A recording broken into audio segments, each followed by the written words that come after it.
Welcome back to the Jolie of Cooking. Today we're gonna make white chicken chili. I have dance class all day today, so it would be nice to have dinner ready until I get back. Ignore the noise, that's just my sister. Here are our ingredients. Broth, chicken, a mix of bell peppers, jalapeno peppers, a mix of spices, salt, oregano, and cumin.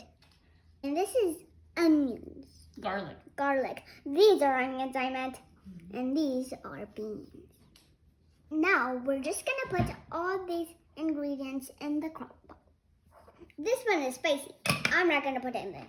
My mom is going to do it. Ouch. I'll put the chicken in first.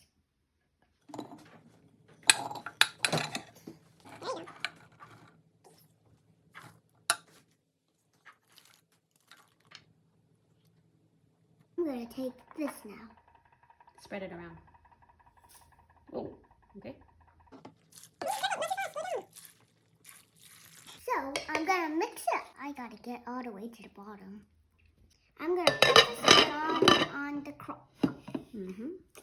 There's two ways we can do it. On high for 4 to 5 hours or on low for 8 to 10 hours. We're going to do low. We're back home, and this is what it looks like when it's done cooking. It smells good in here. We can top it off with chips, and we're good to go. Ta-da! Bon appetit! Thanks for watching the Jolie of Cooking, and don't forget, anything I can do, you can do better.